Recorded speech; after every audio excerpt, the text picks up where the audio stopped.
प्यारे मित्रों, आज के क्लास में पुनः आपका हार्दिक अभिनंदन है। मित्रों, आज हम लोग पढ़ेंगे, इसमें कई चीज़ें हम लोग पढ़ेंगे। फैन मनोविज्ञान का उद्देश्य, प्रभाव और एक चीज़ और है इसमें। चलिए आगे देखते हैं, ठीक है।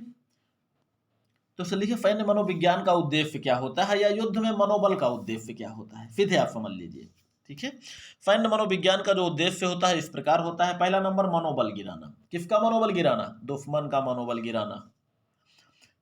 अगला है अव्यवस्था फैलाना। मित्रों, जब दुश्मन के अंदर जब उसकी लड़ने की क्षमता ही समाप्त हो जाएगी, लड़ने की इच्छा नहीं रहेगी, अपने आप अपनी श्रेष्ठता आपकी उसके ऊपर कायम हो जाएगी और उसके अंदर जो है कोई चीज़ उसको बचेगा नहीं, वो लड़ने से क्या बोलते हैं, लड़ने से परहेज करने लगेगा, या फिर लड़ाई में उसको इतना भय लगेगा कि हम हार जाएंगे, उसके दिमाग पे ये हावी हो जाएगा, तो उसके यहाँ व्यवस्था फैल जाएगी। सेना में भी व्यवस्था फैल जाएगी। राज्य का अगर मनोबल गिरा है तो वहाँ भी व्यवस्था फैल जाएगी। अगला जो उद्देश्य होता है, यौद्धिक इच्छा समाप्त करके पराजय स्वीकार कराना दुश्मन के प्रति है। जब उसका मनोबल ही गिर जाएगा तो स्वीकार कर लेगा कि हम हार गए, खुद ही मने लड़ाई के पहले ही वो हार उत्पन्न, यानी सॉरी, लड़ाई के पहले ही जो है पराजय स्वीकार करा लेना भी उद्देश्य ही होता है मनोविज्ञान का। आत्मसमर्पण करने की इच्छा पैदा करना। भाई, अगर विनाश का भय अगर उसके अंदर छा गया तो बचने के लिए आत्मसमर्पण पैदा करेगा, आत्मसमर्पण करेगा ही, सरेंडर। उत्साह तथा प्रतिरोध करने की क्षमता की, सॉरी, प्रतिरोध करने की भावना नष्ट करना। यानी उसके अंदर ये उत्साह जब समाप्त हो जाएगा तो मनोबल गिर जाएगा, गिरा हुआ ही है, तो प्रतिरोध करने की उसकी शक्ति भी समाप्त हो जाएगी। प्रचार द्वारा घबराहट पैदा करना। प्रचार, अफवाह, बुद्धि परिवर्तन, विचार, ये सब जो है मनोवैज्ञानिक युद्ध के तरीके भी हैं, उनके हथियार भी हैं। तो प्रचार द्वारा अगर आप प्रचार में अगर आपका प्रचार जो है हावी हो गया तो शत्रु राज्य में व्यवस्था फैलेगी ही। शत्रु सैनिक जो है, नागरिक, वो घबरा जाएंगे, बिल्कुल उनके अंदर लगेगा कि हम जीत ही नहीं पाएंगे। तो शत्रु के अंदर प्रचार द्वारा घबराहट पैदा करना भी सैन्य मनोविज्ञान का उद्देश्य होता है। अगला है किंकर्तव्य विमूढ़ता पैदा करना।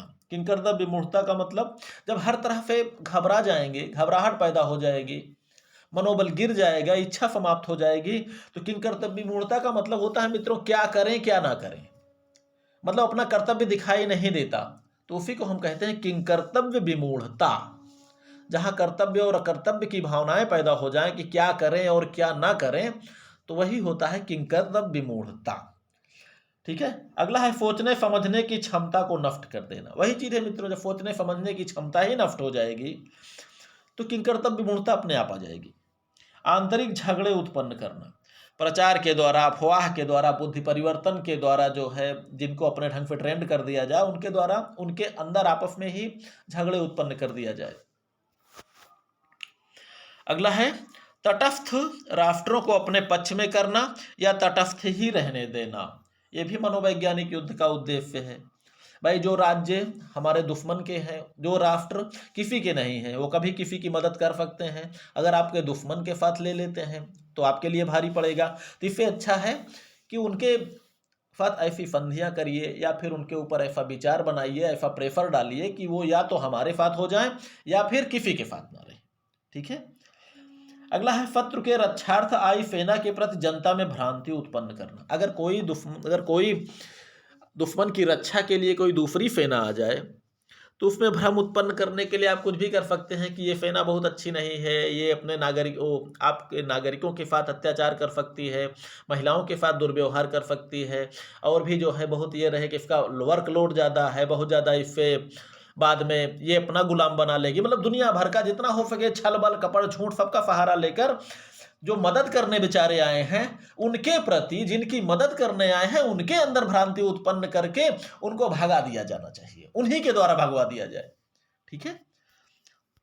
आगे हम लोग पढ़ेंगे सैन्य मनोविज्ञान का युद्ध कला पर प्रभाव।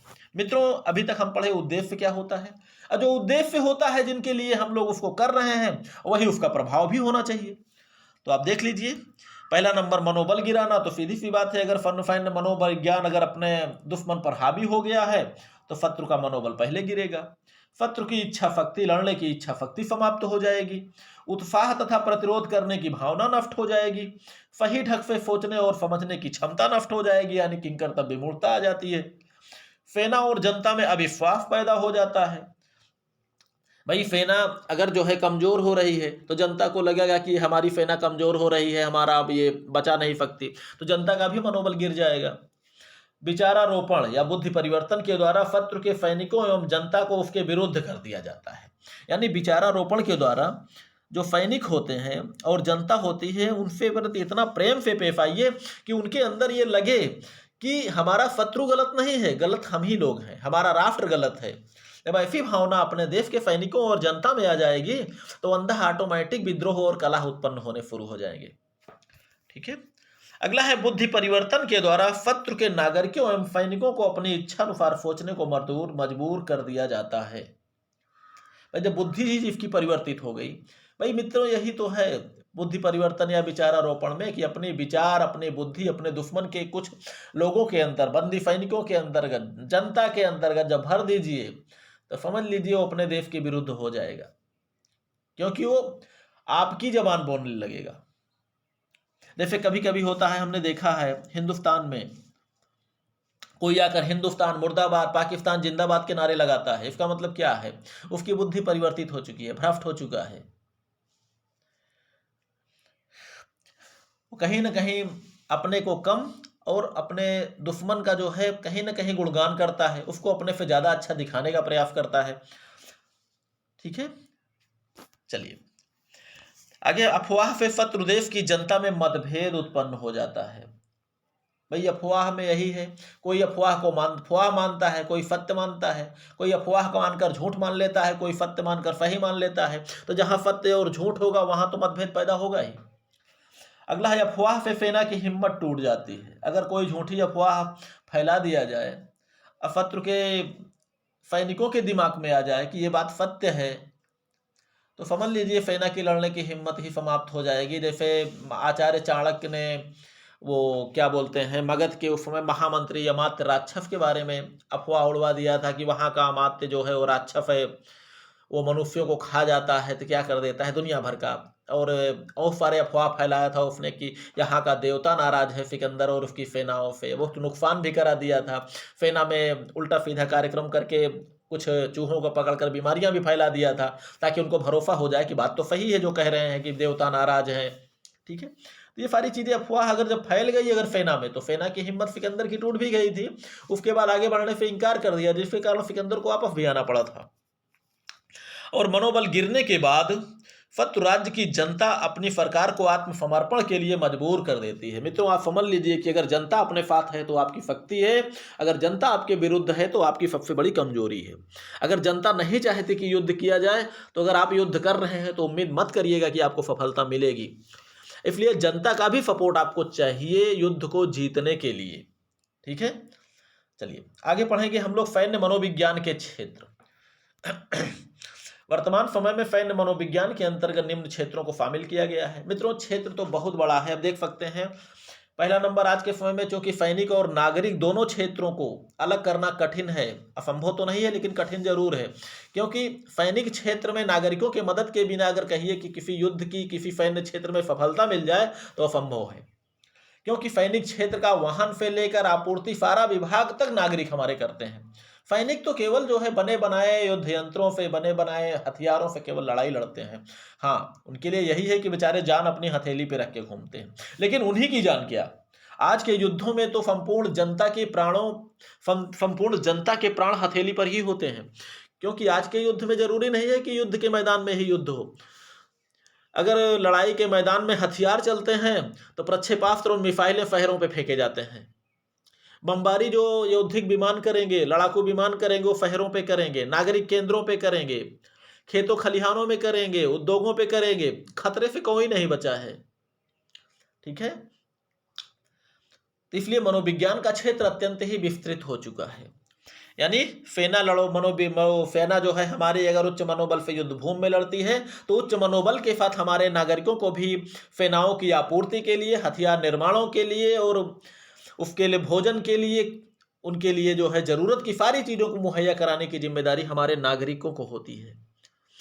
इसलिए यूं कहा जाए कि नागरिक सहयोग के बिना युद्ध जीतना वर्तमान समय में असंभव है, लगभग असंभव है।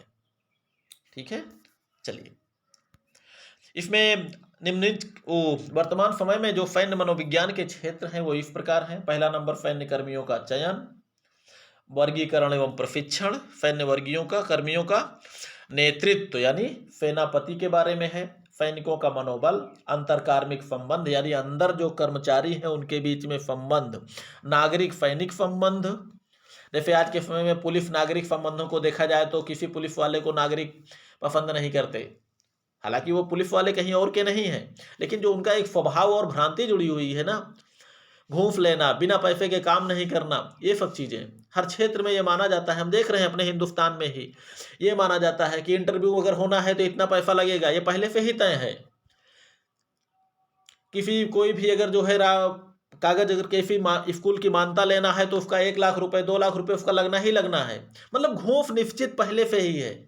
भाई अगर हम कह रहे हैं कागज अगर आपका सही है तो पैसा क्यों लग रहा है? क्या जो घूस ले रहा है उसको गवर्नमेंट तनख्वाह नहीं दे रही है? वो किस लिए दे रही है? लेकिन आदत से हम लोगों की आदत खराब हो चुकी है ना। जो घूसखोर होते हैं वो भी इसी समाज के हिस्से होते हैं, और जो समाज होता है जिनकी लुटाई होती है वो भी वही समाज होता है। ठीक है, दोषी वही नहीं होते, हम लोग लालच करवा देते हैं ना। हम लोग इंतजार नहीं कर सकते, कल का कार्य आज ही चाहिए, तो वो करने के लिए वो करने को हम मजबूर हो जाते हैं। चलिए पैसे देके आज काम करा लीजिए, और वो भी जो है पैसे पकड़ते पकड़ते पकड़ते उनकी भी आदत बढ़ जाती है, खराब हो जाती है आदत। ठीक है, चलिए आगे हम लोग देखते हैं। अगला है विभिन्न जाति समूहों के बीच संबंध, यानी अगर राष्ट्र में एकता चाहिए तो हर जाति हर वर्ग के बीच में एकता की भावना होनी चाहिए। ऐसा ना हो कि ये जातिगत भेदभाव हो जाए, हम बड़े हैं, हम उच्च वर्ग के हैं, हम निम्न वर्ग के हैं, ये भावनाएं अगर व्याप्त हैं तो आप उम्मीद मत करिए कि किसी भी कार्यवाही में सफलता मिलेगी। मित्रों 1857 का संग्राम आप देख सकते हैं, वहां पर जो है केवल सैनिकों का संग्राम हुआ था, लेकिन जनता का कोई सपोर्ट नहीं मिला। क्यों नहीं मिला? क्योंकि राजा जो थे वो अपने नागरिकों के प्रति बहुत अच्छा व्यवहार नहीं करते थे, नागरिकों का शोषण करते थे, और वे उच्च वर्ग के उच्च समाज उच्च वर्ग में ही व्याप्त था। फरीब उच्च जो भावनाएं हैं केवल उच्च वर्गों में ही व्याप्त था, लड़ाई में केवल उच्च वर्ग शामिल हुए थे। निम्न वर्ग को तो समझ ही नहीं पाए, उनके लिए तो ये समझ भी नहीं पाए वो उनके लिए क्या कहा, उनके लिए क्या कहा जाए, क्या अंग्रेजों की गुलामी, क्या अपने राज्य के राजाओं की गुलामी, कोई मायने नहीं रखता। उनके लिए गुलामी तो गुलामी ही है, यानी पिंजड़ा तो पिंजड़ा ही होता है। भाई चाहे वो अंग्रेजों का पिंजड़ा हो, चाहे अपने यहाँ के राजाओं का पिंजड़ा हो, सब वही उसी में जो जड़े हुए थे। किसमें? वर्ण व्यवस्था में। अगला है राष्ट्रीय चरित्र। राष्ट्र का स्वभाव भी सैन्य मनोविज्ञान का एक क्षेत्र हो चुका है, क्योंकि जैसा राष्ट्र का चरित्र होगा वैसे ही विदेश नीति उसकी होगी, वैसे विदेश से उसको सुविधाएं और सहूलियतें मिलेगी। मित्र भाव एवं रेजिमेंटल उत्साह, यानी सेना के साथ रेजिमेंटल का मतलब होता है सैन्य संगठन का उत्साह, उत्साह ऊंचा है।